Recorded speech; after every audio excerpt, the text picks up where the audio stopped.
Purple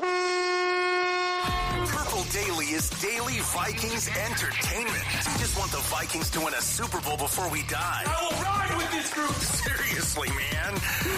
Please. And away we go.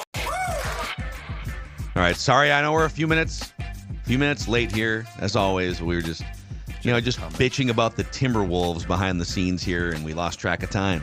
So, time flies when you're bitching about the Timberwolves. You know what they say. Mm-hmm. Anyways, welcome to this Feedback Friday edition of Purple Daily here, where we turn the show over to your comments, questions, your takes, your theories, your reckless speculation. So we'll get to a bunch, and then we have a snake draft of the week. As Brett Smith says, Feedback Friday live at 10:15 Central Time every Friday. It's only 10:09. It's that late. Oh, man. Elite Feet. How do you like the cat trade now, Mackie? That's just the start of it. Yeah, Flagrant Howls is going to be festive today, so be on the lookout for that podcast dropping. But, okay, before we start this here, Judd, let's take the audience on a quick trip tour to start our Friday. And, of course, the place you're going to stop is a Quick Trip, because Quick Trip is the best place you could possibly stop. Well, no, it's a Quick Trip tour of Quick Trip, because Quick Trip makes your life so easy. Look at all of these things. You're saying right now, Sports Dad, that's a grocery store. Clearly, it's a grocery store. That's not a convenience store, and I'm here to tell you right now, Quick Trip basically is a grocery store, but it's a convenience store that makes your life as simple as possible. Look at all the options, the Kruba coffee. Let's round that corner. Look at the pizzas. Breakfast, lunch, dinner, a snack, gasoline, whatever you need, Quick Trip is going to help you. And now Quick Trip is going to help you get those stockings filled, because Quick Trip gift cards available right now. Pick up one in store or online at quicktrip.com/gift cards. Give the gift of Quick Trip. You know what? I'll continue to say it. Gift cards, best thing in the world. People love gift cards. Don't listen to anyone that says they don't. Federated Insurance doesn't offer gift cards, but they do offer frontline protection, safety, preventing claims, risk management when it comes to running your business. They've been around since 1904, based in Minnesota. So Minnesota-based company with roots in Owatonna, but all 50 states. So wherever you consume Purple Daily, if you're a business owner, go to federatedinsurance.com to find out about the great history of this company, all the tools and resources they can offer you, and a full list of industries that they specialize in. Federated Mutual Insurance Company, where it's our business to protect yours. Okay. Let's get to the feedback here via the Score North app and also the YouTube comment section. Morgan Haas says, would you take this Vikings team at this point in the season over any previous team to reach, well, he says a Super Bowl or an NFC Championship game? I'm going to edit this and say, let's start in like 1980 and go forward. Sure. Because those Purple People Eater teams with the best quarterback in the league, like different breed of contender. Sure. He goes, I'm still not sure I would. Maybe this team over 87. I still like the 17 team over this team. So how would you sort of rank this year's contending Vikings teams with the other NFC Championship teams going back the last 40, 45 years? 98 clearly is one. Like, I don't think that's a debate. Yeah, let's power rank them. Let's power rank them. So 98 is one. 17 is an interesting one, because we can't sleep on the fact that defense was phenomenal. Like, that was a great defense. The Keenum and Darnold stories are similar, but Darnold right now is probably better. That's where I get into a little bit of a conundrum.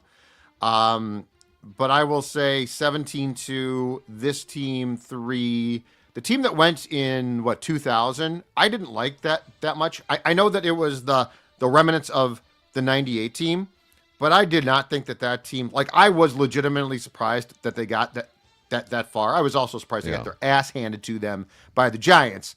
And the 87 team, though, oh boy, that's a good one, because that was a really good team. Really great good defense. Team. Actually, you know what? I'm going to put 87-2, 17-3. This team currently. 09? What about 09? Oh, God, I forgot 09. Where are you putting 09 here? I think 09 has to be number 2 behind 98. 2 then. Yeah, so 09-2, 87-3. This is great. This team, and then 2000. 2000's at the bottom of my list. And then, where's the 17 team again? I put them behind the so they'd be 4. Okay. I would put this team. I would put this team ahead of the 17 team. I know the 17 team had the number 1 defense, but this defense is like it's top 5 across a lot of different measurements. It's a turnover forcing defense. And if it came down to, hey, you have to go and score 30 plus points in a playoff game because it's getting a little bit shootout like, I trust Sam Darnold and this offense and Kevin O'Connell to score the 30 plus points necessary in a shootout over that 17 team with Case Keenum. Mm-hmm. Yeah, it's weird how both these bones are built very similar. You have Keenum and Darnold, who are both kind of having career seasons. Their defenses are really good, but probably the biggest yin to the yang is you have an offensive-minded coach who's the quarterback whisperer who can get a lot of points and spread the ball around. Where on 17, you had like a historically great defense. I think it was the best third down defense, too, of all time, like in terms of percentage. So there's a little bit things that are similar but still different. Man, it's probably a push for me right now, a 17. Yeah, it's probably just a push. Josh Carter says, man, Judd looking cleaned up today. Yeah. Slick back the hair a little bit. You get like a little quarter zip and a slick back hair. I slick back the hair. Yeah. So full disclosure, my hair's too long right now. I do not like it long, but I haven't gotten it cut in the last, 3 weeks or a month. So I woke up this morning, and because it's long, it was crazy. It was like everywhere, right? Like mad scientist Judd. I didn't want to take a shower. So I turned on the shower, put my head in the shower, got my hair wet, and then combed it backwards. I think it's it's a little bit of a non-greased up Pat Riley 88 look. Can we? So Declan does the playoff or the winning streak mustaches. Can we keep your hair growing until the Vikings are eliminated from the season? I mean, yeah. Just keep slicking that thing back. Yep. Because Pat Riley at times would have like the pomp, like the big. Oh yeah. The big time. I don't know. At my age, I don't know if I could get the pomp. It's going backwards. Like you can see. No, see. I think you're in good shape. It's going backwards. But for my age, I'm not gonna bitch. I got a lot of hair for my age. Jim says Judd should be on the movie Grease. Greased Lightning takes.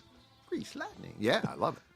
Dave Cedarberg says, have you seen the latest odds for NFL Coach of the Year? Kevin O'Connell is now the favorite to win on a couple different prominent platforms.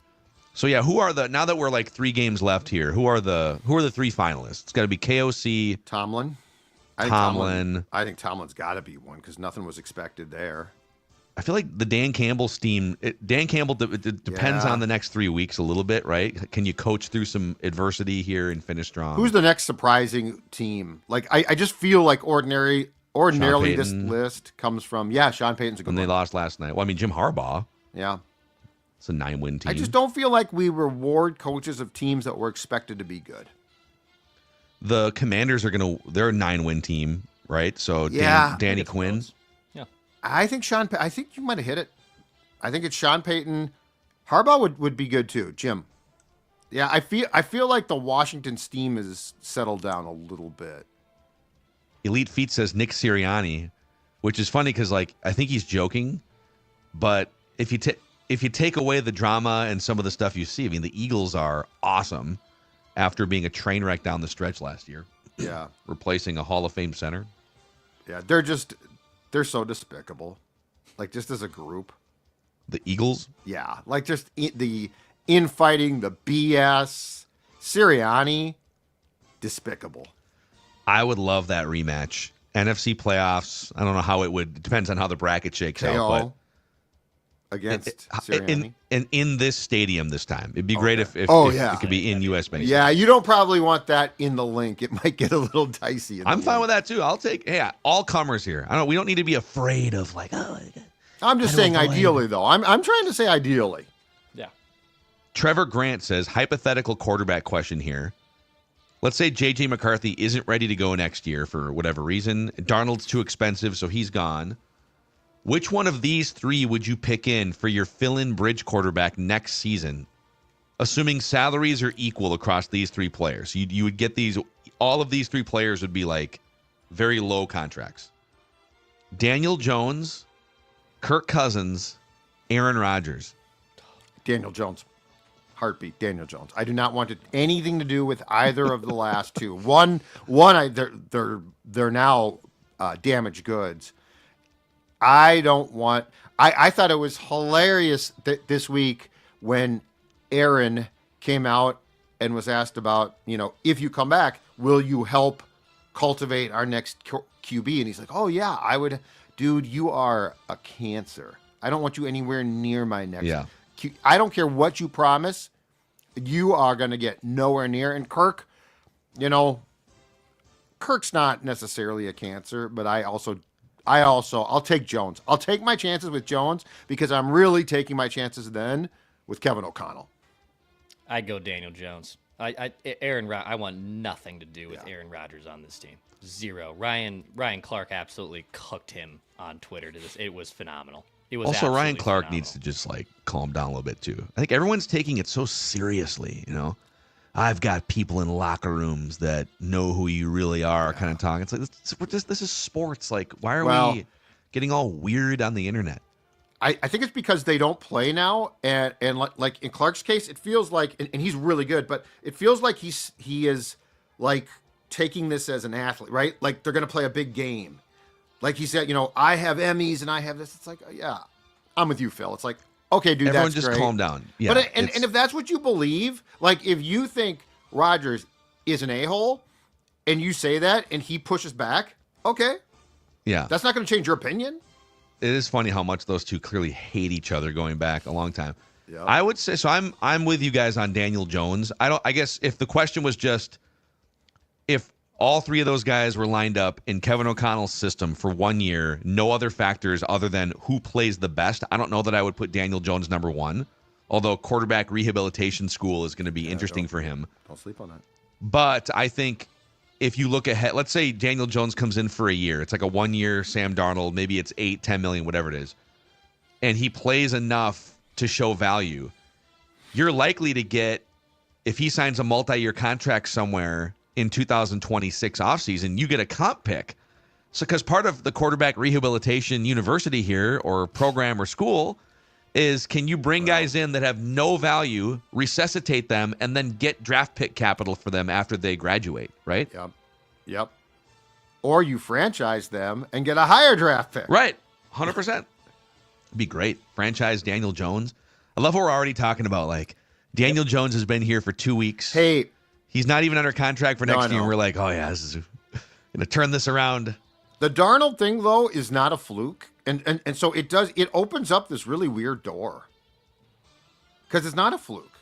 Like, he really has been, O'Connell somehow resuscitated a guy with the talent to be the third pick in a draft who looked DOA football-wise, and he resuscitated him.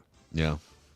Okay, Chris Gotti says, there's been a lot of talk about Kwesi being executive of the year, and I believe one thing closes the door on him being the runaway winner. Mm-hmm. Back in March, there was no question this team was going through a rebuild. Kwesi smashed the free agency class so hard that Lions fans and Packer fans and non-Vikings fans all over social media are baffled as to how this season was supposed to be a rebuild. The fact that he made the true rebuild of a competitive rebuild shows that he is your executive of the year. I don't know exactly, but this would be a competitive rebuild because they reset their cap. Yeah, they kind of went into a transition year, right. And they're 12-2. So maybe right. This is what he meant by a competitive rebuild, going back 3 years ago. So wait, so why wouldn't he? I guess I'm asking this. He's saying that it's a run. No, he's saying it's a runaway that he should be. Like, the door should be closed on the discussion. He should be the executive of the year. Yeah. Yeah, I don't disagree with that. When you look at this, so the way that I see this between Kwesi being executive of the year and O'Connell coach of the year is this. The guy that went grocery shopping for the chef just nailed it. Like this is just this is a Lunds Byerly's trip where he just wrote some checks and got the best food. And then O'Connell and of course Flores as well cooked it up, and it's phenomenal. Mm-hmm. So, yes, they all deserve credit. I love going to the grocery store. I love getting my list. It's my favorite task. It's my favorite weekly chore is going to the grocery store. It's my favorite thing to do.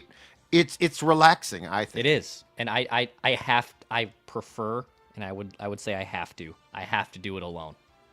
Oh, God, my wife cannot come with me to the grocery store. Otherwise, the bill goes up 250%. And that's not relaxing. I'm dead serious. But so do you guys have a list going in, and then when you go together, it just the list gets sort of thrown out the window, completely or what? thrown out. I get the list from her. I usually stick to very rarely. Like yesterday, I pulled the audible, did a little flea flicker. There was some lobster mac and cheese, and I was like, okay, that's happening. I'm putting that in the cart. That was not on the list. It's now on the list. But she then handles all of, like, the household runs at Target. So and by the way, I loathe that type of run. I don't like doing the household run. No. I like Target. I'm with Dex on the difference between a grocery run and a Target run. Yes. Sure. Target but, I mean, gives you got to me adapt anxiety. both of them. Mm-hmm. It's Grocery like run store. and pass. Yeah. You got to do them both. There's time and place to call both those plays, but I'm the pass game coordinator. Like, I have a tunnel vision, just like I'm the grocery store coordinator. That is my. Here's my the question: when Kelsey draws up a list, grocery store list, do you take out the red pen? Do you take out the red pen like KO does with Darnold, and do you draw lines through her stuff? No, we're not getting. No, we're not getting that. Do you do that? No, I do not do that. Okay. No. Sometimes, even though I'll get the list, I will forget something, even though it's on the list, because that's me. But no, I do not delete things from. You need to take the list with you, a physical list, and cross it off. That's what I do. So then you know that you're going through. Like, these are scripted plays, dude. You can't miss them. It's true. It's very true. Take a pen. Though?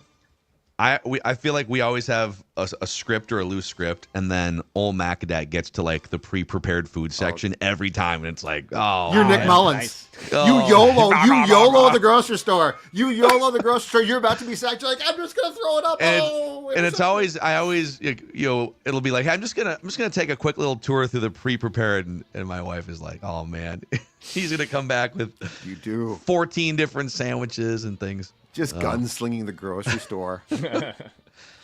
Corey Larson says, hey, if Atlanta had drafted Dallas Turner at 8 as mocked in a lot of mock drafts instead of Michael Penix, how would the rest of the draft played out for the Vikings? Oh, that's good. So let's say Atlanta does what they were supposed to do. They take Dallas Turner at 8, and then the Vikings are sitting there at, 10 or 11. And then they also had 17, however that worked out. Well, they had like 23. And then they moved up to 17, right, to get Dallas Turner. But how would that have played out? Oh, God, this is a fantastic question. I love this question. So, first of all, I think the Vikings don't trade from they were 11 and trade up to 10, right? Yes. So I don't think 23 and traded up to 17. So I don't think they trade up because the rumor mill is that they like Penix a lot. And so then what you potentially got at 11 is like in this imaginary world, let's just say that McCarthy and Penix, in their minds, were close. So they probably don't trade up because they get one of those two for sure, right? Mm-hmm. And then they for sure don't trade up from, I think they went 23 to 17 because Dallas Turner is gone. Well, I shouldn't say for sure. They likely don't. Well, I don't would have had, if they wanted, Jared Verse went 19 and Chop Robinson, the other edges, went 21. Yeah. So you probably would have moved up if you liked either one of those guys. Back to the quarterback thing, though, I think the question is this: would I have been surprised to see them then get Penix? I think the answer is no. I think you're right. I think the answer is no. I think there was some steam that they really liked Penix. Yes, it's been slept on a little bit. I think they were really intrigued with the arm. Yeah, and it's. I think sometimes the way that we analyze these drafts is like there's one guy that you like. I've said since the beginning of the process almost a year ago, I think they liked 5 or 6 guys. I really do. Drake, it seemed like Drake May was number 1 on their board, and they clearly liked JJ McCarthy because they drafted him. But I think it was such a talented draft class that KOC probably would have made like 5 or 6 of these guys work out. Or would have been fine with any number of guys that felt them. So yeah. And by the way, the Falcons probably should have either done that or just not signed old Kirky boy. And now they're stuck. Well, it's funny if the Falcons don't sign Kirk, right? The 8th pick of Penix makes perfect sense then. Yep. Well, the 8th pick of a QB, the Penix pick at 8, I think surprised a lot of people. But yeah, that's the thing is the Falcons, if they had just taken a quarterback at 8 and not signed Kirk, okay, then that plays for sure. But good for them. Glad Robbie B says, not sure what made me think about it. ... But a good night from which of these two athletes makes your Twitter replies the loudest? Kirk or Cat? Oh, you can answer that. Well, lately, Cat. Kirk was like a 6-year, I would say like a 4 or 5 year just barrage of the same people, I feel like, or the same type of people that like only view football through like you quarterback. The Cat thing's interesting, and we'll talk more about this on Flagrant Howls, in that people are completely revising history on what he actually meant to this franchise. Like, people are deifying him as if he is Bill Russell with the Celtics or something. Yep. Or Kevin Garnett with the Timberwolves as a comparison from last generation. Like, I will say this, though. Kirk took the money and ran. Kirk is a mercenary, and he's been unapologetic about that everywhere he's been. Right. Cat never wanted to go. So right. I think the fact that like people turned on Kirk and started booing him at US Bank Stadium because at the end of the day, he was all about getting the bag. He's a mercenary. Cat never wanted to be traded, and I think that means something to Minnesota fans. Yep. And he's, at least, you know, from what we see on TV and in games and stuff, he comes off as like an affable, nice guy. So there's some differences. Yeah, you know, on Thursday, I thought Thorski brought up a really interesting point, and he was sort of joking, but he wasn't. And that is, at least the Cat fans are here. Like, the Cat fans are upset, and Wolves fans, I mean, that performance was so bad, are upset. So like, there's a real dialogue, right? Like they're like, this is a disaster. Thor's point was great. What's happened to the Kirk Crusaders? Like, well, there's nothing you can say anymore. I mean, no, but I mean, they were so hardcore, like a certain faction, right? Like, so hardcore, and they're just sort of gone. Yeah. Like, it's weird to have an athlete who was that popular, and he's struggling. I get that, but the allegiance to him just sort of picked up and moved. And now it like has gypsies. Disintegrated because now Atlanta has turned on him too. So it's Kirk gypsies. They've just moved, like they're just gone. Sandy Bowe says, we all know Brian Flores is going to become a head coach, but in the meantime, would big money help Brian Flores stay a few more years as coordinator? When Flores does continue on his journey to another team, would it be an option to have the hitman, Harrison Smith, become an assistant defensive coach with the Vikings? There's, say, 2 questions in there. Sure. Let's take the second one first. That lifestyle, so like there is a enormous difference between player and coach. Like you can be a really smart sort of player coach, right?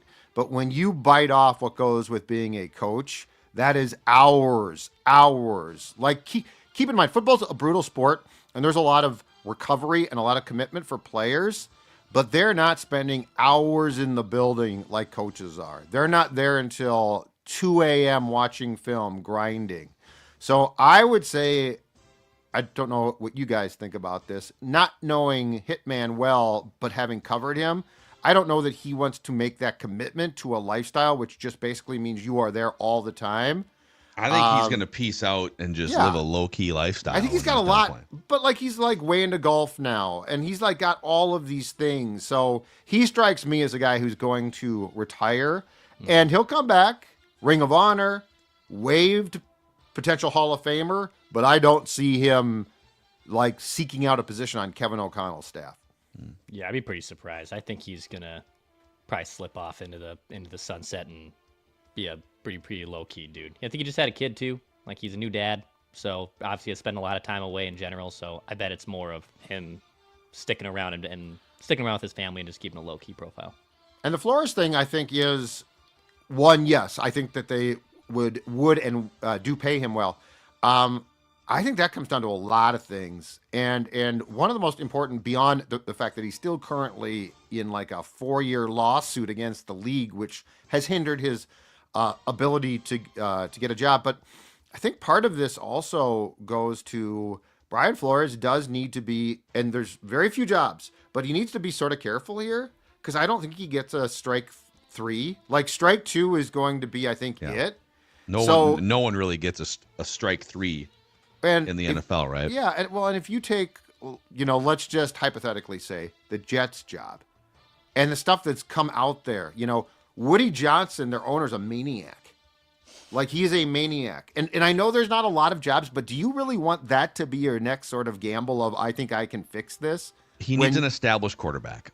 Yeah, he needs an established quarterback, and he needs a franchise with some semblance, as the Vikings have, of structure and security. Yep. Like the Dolphins were a mess. The Dolphins were like actively trying to sabotage the team. Offered him bonuses, right?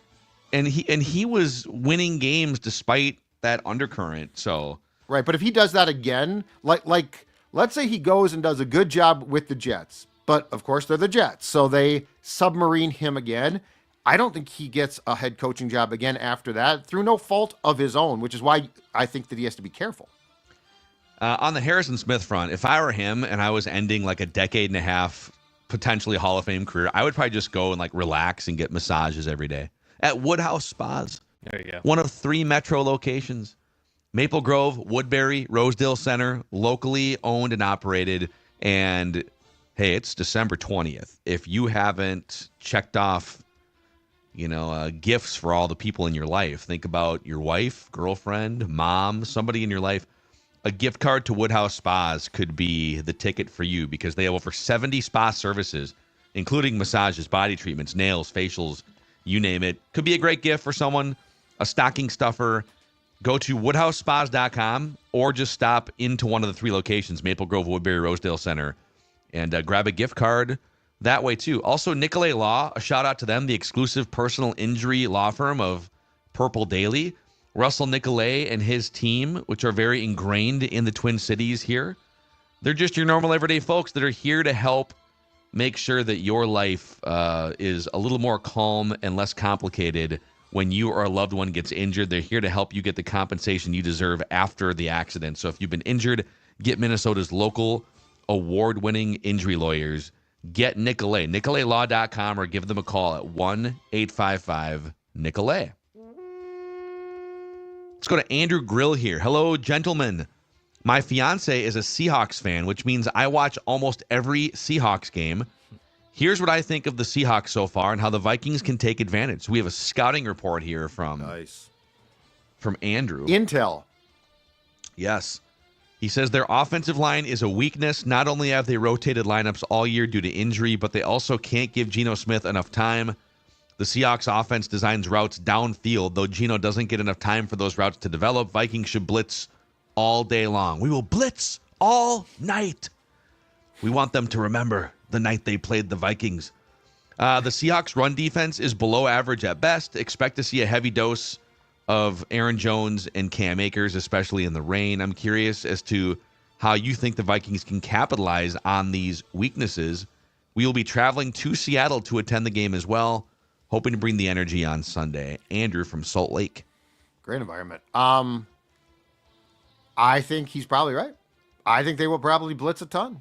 And, it sounds like Geno's going to play, but he's got the knee, right? Yeah. So, blitzing becomes even smarter now because it's not that he runs a ton, but now if there was mobility there, it's probably gone. So I think I think his scouting report, his intelligence from the Pacific Northwest is probably spot on. Yeah. Okay, Stuart Norris says, hope this feedback finds you well. Thanks, Stuart. Thank you, Stuart. Yeah, thank you. Appreciate it. Been listening to you guys since the end of 2021, and I've noticed you guys have a lot of inside jokes that I may have missed. For example, when you guys say, my wife, or when Declan says, hello, when referring to Judd talking to people. There's more than that. I'm not recalling all of them at the moment, but I was wondering if there was any backstory to those or any others you can elaborate on for newer listeners. Thanks, and keep up the awesome content. Well, my wife is from the movie Borat. Yes. from 20 years ago. Yeah. I like you. I thoroughly enjoy saying. I still say it all the time.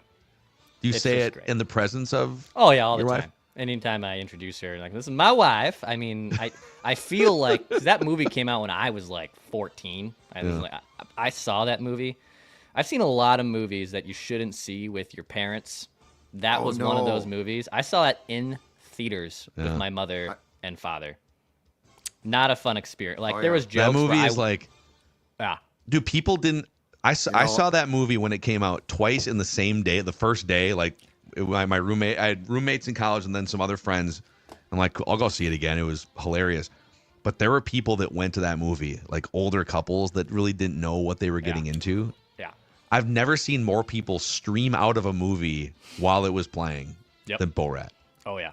Especially too if you didn't get Sacha Baron Cohen's character on HBO, which I forget what the show was on HBO that he had, and that Borat was obviously came from. But no, I say it, I swear that movie was made, and that scene was made for my generation to say my wife once you finally. My wife. Yes. It is hilarious. How did you not know? So the Ali greatest G show. That's what it was. The Ali G show. Yeah. The greatest one that I went and saw where people streamed out, but I knew why. The Aristocrats. The Aristocrats, right? The animated one, like from Disney? No, it's the one with the joke. Aristocats or Aristocrats? Crats. Okay. The one with. Aristocats is like a cart. Like a yeah, Disney right. But movie, people right? thought it was that. Really? But people thought it was that. So they were all went, and it was the joke. Oh my God. It was the joke that started with the inside joke that had been told in Hollywood for years, and they basically decided to bring it to film. And Bob Saget, that's the first time that you found out how blue that guy worked.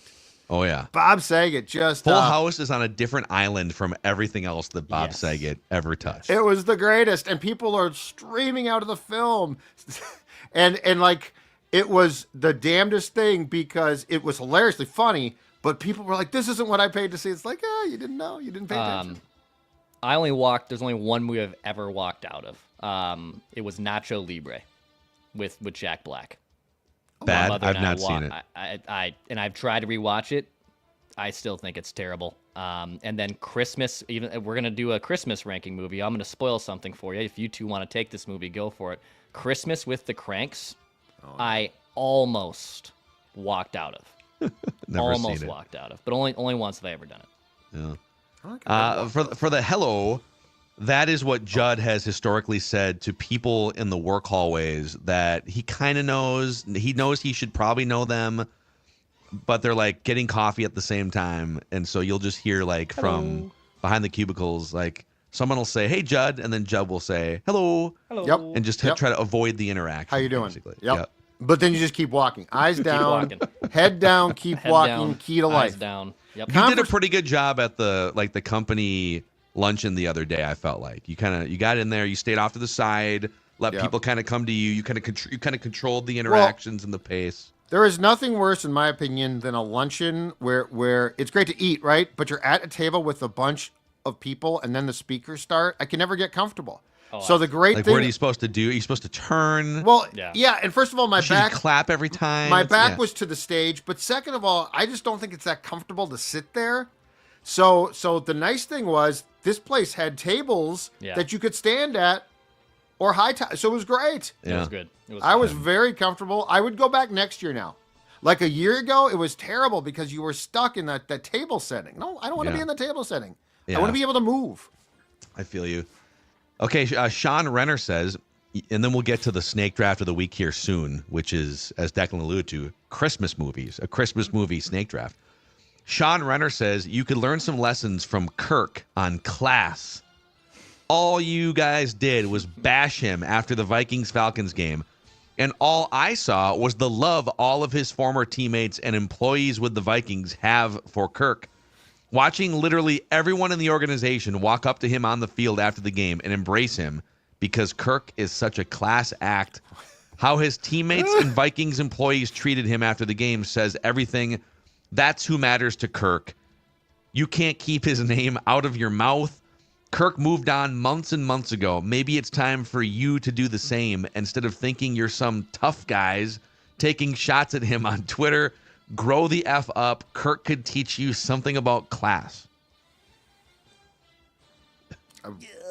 Glad to know there's Kirk fans left. I was completely wrong. It sounds like there's exactly. Kirk. You thought they were gone, dude. It sounds like there's Kirk fans. No, there's no question. He is a class act. He is a class act who's going to go right into the Hall of Fame, the greatest negotiator of all time. Oh man! If we were to do a list right now, greatest sports negotiators from a player standpoint, okay, of all time, Bobby Bonilla probably won. Because, I mean, it's incredible that dude is... He's still getting $1 million a year. Every July 1st gets... But, I mean, Kirk is the top 5. Kirk is a top 5 negotiator. Yeah, it's kind of crazy when you look at, like, the 10 highest paid quarterbacks of all time career earnings and how many Super Bowl wins and appearances around there. Sean, listen, man, I'm glad that you found your beacon in life, which is defending Kirk on the internet until the day you die. Appreciate you chiming in here and contributing to Feedback Friday on Purple Daily. Okay, Jeff in Arkansas says, good morning, guys. I know I send quite a few emails, and I'll try to do better next year. No, Jeff, keep sending emails. Jeff was on, I think, Write That Down, right? A couple weeks ago, or one of the shows. Line. Yeah, it's fine. That line. Yeah. But please read this out to the listeners. In the Lions-Bills game, the cameras caught someone wearing a shirt, or there was like a banner that said, just one before I die. This got my ire up more than I can believe. You own that phrase. I implore any listener going to the Detroit game at the end of the year to buy your Before I Die shirt or hoodie and wear it to the game and let those people know that it's us. This is our thing, not yours. Wow. It might even help if Score North put a little discount on the Before I Die merch around the holidays here. ScoreNorth.com/shop. That is ScoreNorth.com/shop. I mean, I don't know. Maybe other fan bases, like we just kind of started saying it organically 4 or 5 years ago on the show. Yeah.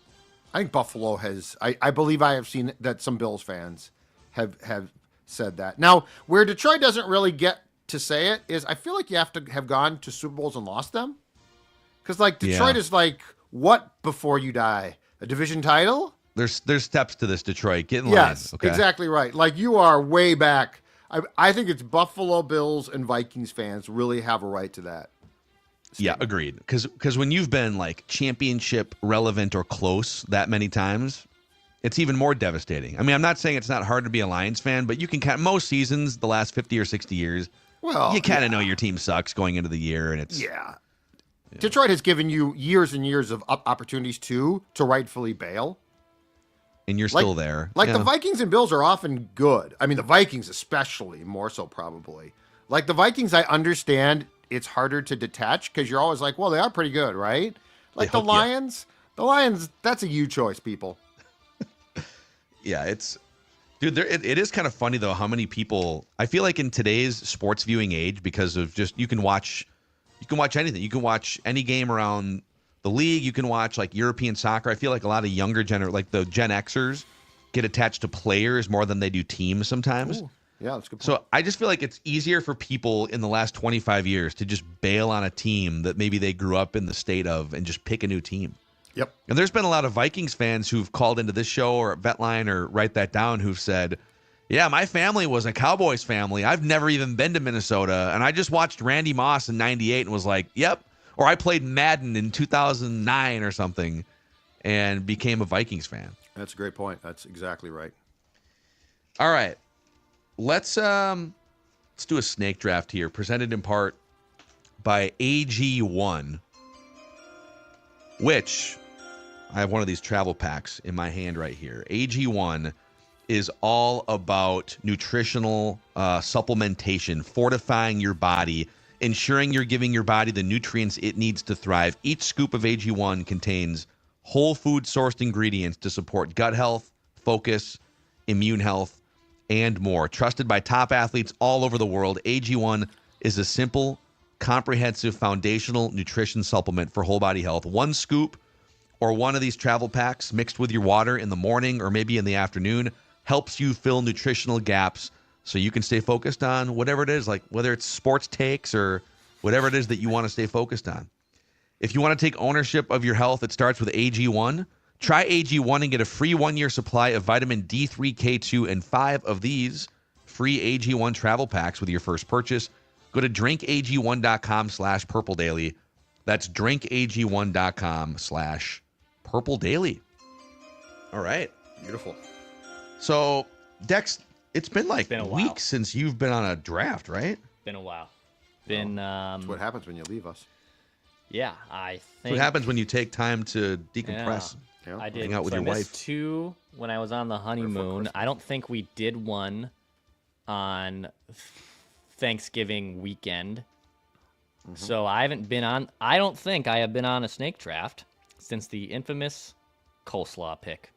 So Wow. It's been basically like almost my a God. it's been a Oh, so you month. had to like take time off And because take time of the off. devastation. Yeah. This is like in wrestling, like I was beaten to a pulp. I've taken some time off, and my music just hit, and there's a crowd pop. You were like written off the podcast or something. Yep. You know? So I got good news for you, or maybe this is bad news, but the way the draft order shakes out, you're jumping right in with the first overall pick. Oh, sweet. So Okay. Judd had the first pick in our lunch meets draft last week, which means he gets bumped to third. AJ had the second pick, so he's going to draft, or the Declan slot here, first overall, and then I'll draft. So it'll be Declan with the first overall pick, 3 rounds. I draft second, Judd third. You get the wraparound. Christmas movies is the Who won snake last draft week? this week. Who won I last week? believe you did. Can you pull up this? Do you have the stats, Dex? I do have the stats, but AJ doesn't update the winner until like Friday. Okay. But I believe Judd won. Here, I'll pull this up. I And believe Judd had won 10. last Judd had hit 10 career wins in the snake drafts. I'm on a crushing heater here. everybody. I'm on a heater. The people love See me. here. I feel like it's to the point where people don't even look at what was drafted. They just vote Judd because, like, Right. they trust Thank you. Judd. They I trust like him. that. Yeah, exactly right. Exactly right. If elected, I promise. Let's see. Here, I'm getting it right here.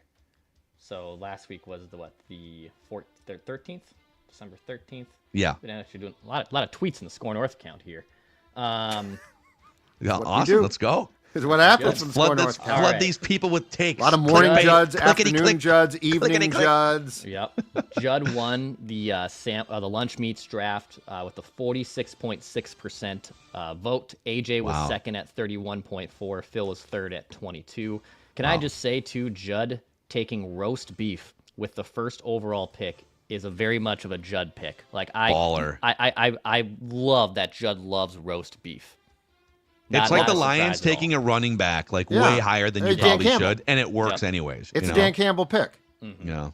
Roast beef is good. fantastic. I am very disappointed in the spam fan turnout for this vote. Okay, Oh, you got listen, it all turned on. you people that claim you love spam, must not have been voting on this poll. I can't believe Disappointing. ham fell to 4. That shocks me. I love a good honey ham on a sandwich. Oh, might have to go get one right now. Might have to go make a sandwich after this. Well, I mean, you could have taken ham if you had been here. That's true. If you I had was not eating been, spam and in of course now we have Hawaii, where- Christmas week, so we're gonna be off for a lot of that. So you're gonna be really rusty by Jan 6th or so, Dex. You're Isn't gonna be that- really Playoff aren't- snake draft. aren't a we lot back? of time off. Aren't all of us back next Friday? Yeah, I think So we're good. I think We Friday. got I think one we're gonna next be Friday. Friday. We should be pretty full strength. I'll be back on on the show Monday. here. Or are you gonna be? Are you taking time off next Friday? I got nothing but time. Okay. Am I taking time off? I mean, I'll be on my couch if I'm not. Judd has now boxed himself in, like Working. basically since the pandemic. Judd, I don't know if Judd's gonna hop on an airplane again the rest of his life. I don't care if I Have you flew- flown on a plane in the last 4 years? Not since the pandemic. And before that, I flew all the time. Yeah. Like, we took trips all the time. Well, I shouldn't say that. We took trips a lot. And before that, when I was at the Star Tribune, a lot of you folks might not know, I was once the lead Vikings reporter before I was jettisoned in a very controversial move. Actually, I quit. But I mean, I was you were like a coveted free agent. I man. was flying all the time. But yes, no, I don't. And I don't care if I fly again. What you? So there's a percent chance you never fly Well, anywhere. I ever think again. I think that's a long shot. But if I don't, but what I'm saying is, I'm not champing at the bit to fly. Oh God, I will say, and this is very much first world problems, but that 7.5 hour flight from Honolulu back to MSP, my non-existent ass was so sore. Like I was, oh my God, I was just a mess. I was an absolute mess. Yeah. Those seats are as uncomfortable on your butt as anything could possibly be from a sitting standpoint. You're right. Do they have like, when you're at an airport, you can buy like the neck sleeping pillow things. Can you buy like something to sit on so that like a actually, be a great invention. What I did do though, Score North butt pad. What I did do is because it's a long flight and overnight flight like that, they do give you a blanket. So I put the blanket as more of, and I kept it like wrapped up, and I used that as an ass cushion basically. It's not much though. Not much. And then, but we're onto something. I can't sleep on an airplane. I can't. But what I do to kind of get comfortable is I take my this is a wild thing I do.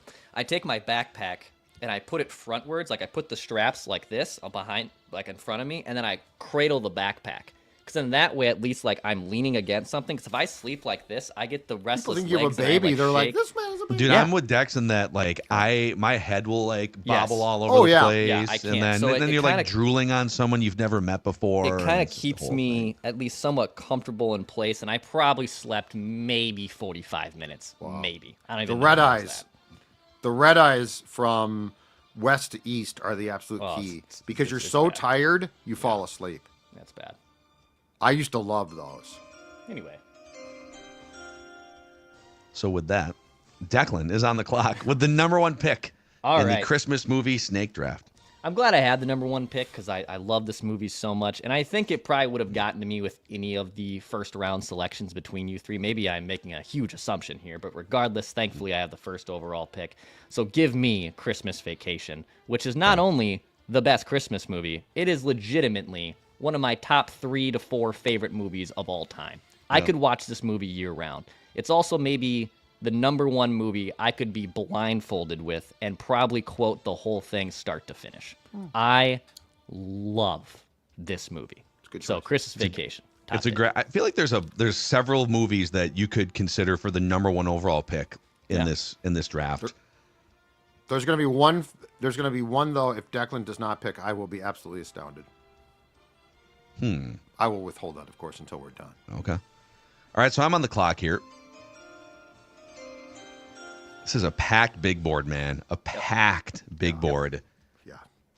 I'm trying to think of, like, where Judd's going to go here, too. All right. I'm gonna go with Die Hard here. Because I feel like Judd might snipe it. So I'm going to jump early. This is probably an overdraft. But yes, Die Hard is a Christmas movie. Die Hard 2, even more of a Christmas movie because it was like snowy weather. In Washington. Yeah. But Die Hard, the original, is the best of all of them. So give me Die Hard with the second overall pick. Judd with back-to-backs here. All right. Again, just keep in mind, although I'm on a heater, although the public loves me and I appreciate that the reality is I am drafting for me. So like there'll be some who like this, there'll be some who don't. Your strategy works. You have the most career wins. I'm drafting. Are you taking roast beef here? In some ways, maybe, yeah. Roast beef is under. If you guys, I mean, I love roast. I'm a roast beef guy. Roast beef, it's not in my top option. Some coleslaw on there. Yeah, coleslaw's on there though. Yeah, absolutely. Okay, so what is? It's funny because what's at the top of my list isn't. You guys won't take. So I'm gonna get creative here. Oh man. Okay. He's going. I'm Jack actually Frost. going to go with what I consider to be a very good, solid, funny Christmas film. I'm going with Elf. Oh dang it! I thought you were gonna pass on Elf. Elf's really good. Okay. Elf's really good. Elf is just solid. And then you guys won't take what I'm going to take. So I've got the wraparound pick now, and then I've got one more after that. Right? It's 3. We go 3 deep. That is correct. Yeah. Yeah. Okay. You get the wraparound now, and then you'll be the last pick. But I'm doing some math in my head here, which is dangerous. Yeah. All right. This is going to be like a 2003 Vikings situation where come on, Tice. Judd misses his pick. Nope. Hey, you know what? That worked out perfect. That actually worked Williams. out. Kevin was a hell of a player. I'm going to go with A Christmas Story. Okay. That's the one you'll shoot your eye out, right? Yep. I'll shoot your eye out. Yep. TNT. I have a take on that. All right. Terrible movie. Not. Take. Well, that's a take. I was gonna say like it's a hot take. If they hadn't been jamming it down our throats for like 40 years, I would think more highly of that movie. I feel like it's like enough with we don't need it streaming for like 48 straight hours. Let's just that's the TNT take a deep thing. breath. That's the TNT thing, though. Okay, but I mean, that's fine. And you guys are, you know what? That's fine. I'm doing me. Okay. No, I hope so. It's a very popular movie. Okay, so then my second round pick here, easily the highest movie left on my big board, is Home Alone. I will take Home Alone here. It's a very solid in the second round. A lot of people. That's going to win you points. This is also kind of, I'm a millennial and born in the 80s. This was our Christmas movie. This is late 80s, early 90s. We all grew up on this movie. We can all kind of relate to Catherine O'Hara. She's phenomenal. So by the way, I saw a video on like TikTok or Instagram. So the guy who played Marv, not Joe Pesci, but the other burglar, the other wet bandit. Daniel Stern. He's just like living on a big farm with a bunch of animals, just living his life. Net worth of $20-30 million. Is he the guy that was Daniel Stern? I believe this is correct. Was the adult voice of Kevin from The Wonder Years? I'm not totally sure. I think Daniel Stern voiced that. Okay. So all the. What he did? Think about that. For the sequel, so Joe Pesci was like a bigger star. So for the sequel, Joe Pesci had like a $3 or $4 million deal, or it might have even been more than that. And Daniel Stern, they offered him like $1 million for Home Alone 2. And he actually fired his agent because his agent wasn't like going to bat for him. And he's like, they can't do the movie without me. I'm the other wet bandit. So he negotiated a percentage cut. He took like a lesser base and took a percentage cut of Home Alone 2. Brilliant. Yes, that's what you do. And that's why he's doing whatever he wants now, I guess. Good for him. Okay. Dex, back to you. Back-to-back picks here. All right, give me How the Grinch Stole Christmas, the Jim Carrey version specifically. Okay. Not the old school. I mean, I like the old school animated one's fine, but I love the Jim Carrey version. It's a great film. So I'll take that with my second pick. So third pick time, last pick for me on the board. There's two that I have in mind. One that's more of a rom-com. One that is, I think, the one that Judd's probably thinking of. I love both these films. The problem with the one that I love the most that Judd thinks I'm going to pick is it's a very niche crowd. Sarah Jessica Parker. Basically, if you have never... man. What? Sarah Jessica Parker. I know what film you're talking about. I hate that film. Family Stone is what I'm trying to get at here. Okay. But I hold on. Haven't made my selection yet.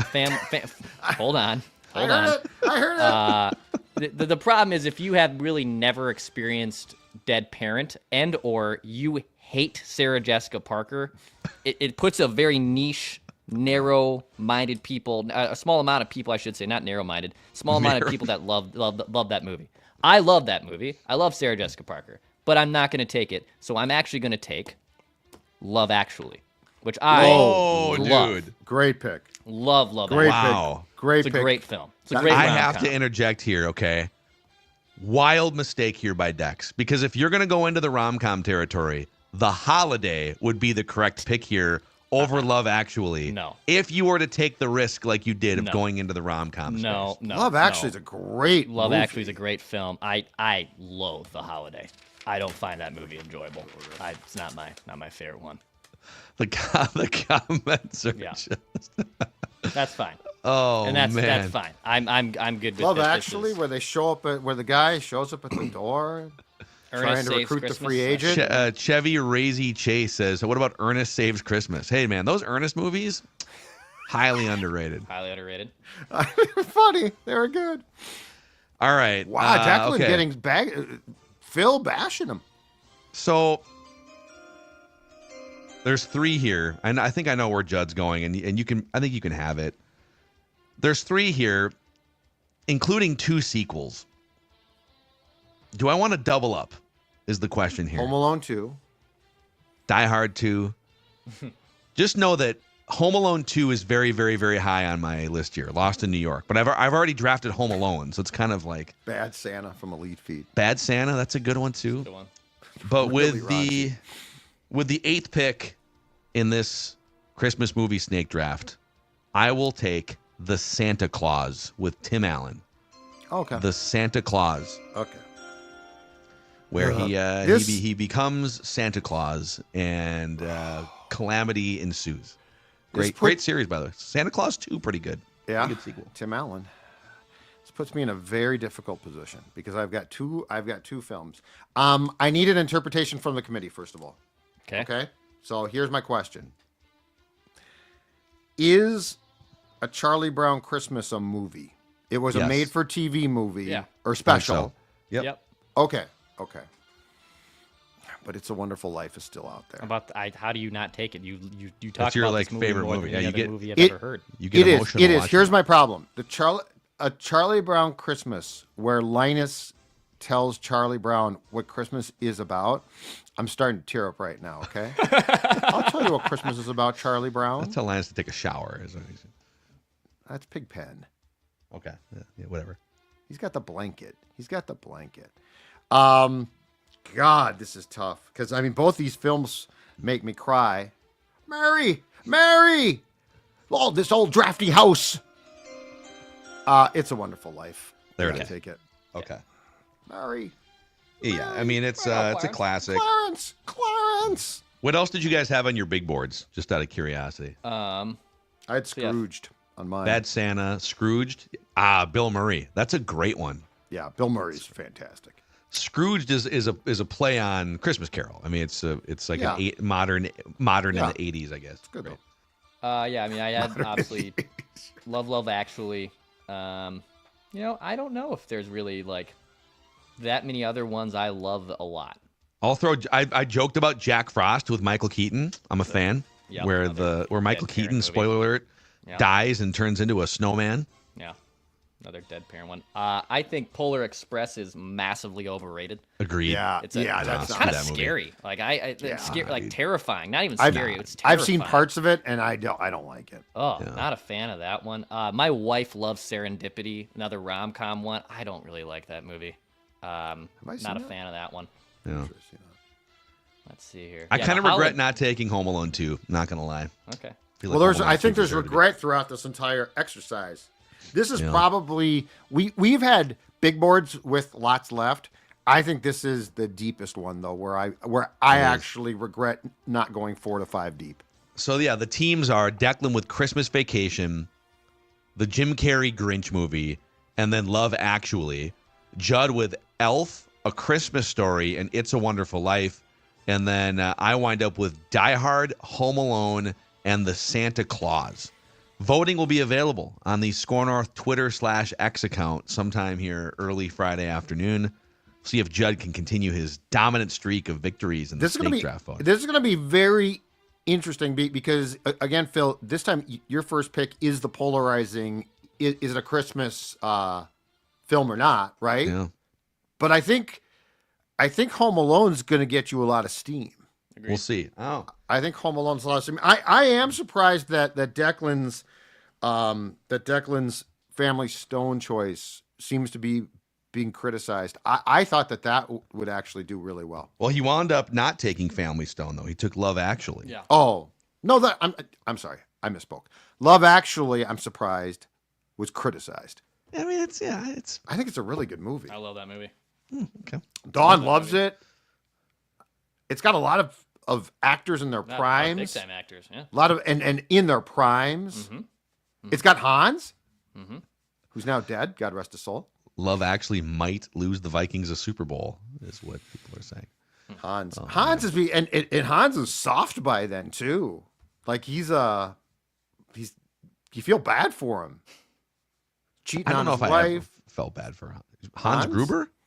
Yeah, he's the guy who's cheating on his wife, I believe, in Love Actually.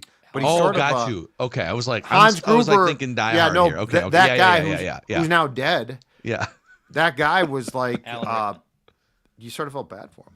Yeah. All right. We'll see what the voters say. It's out of our hand. It's out of our hands now. Oh God. Oh boy. We'll make our official Vikings Seahawks picks tomorrow on Purple Daily here. We just want the Vikings to win a Super Alan Bowl. Rickman, thank you. Before we die. I said it 4 times, but yeah. I wasn't listening to you. Sorry. Your mic's too low for me. Hello.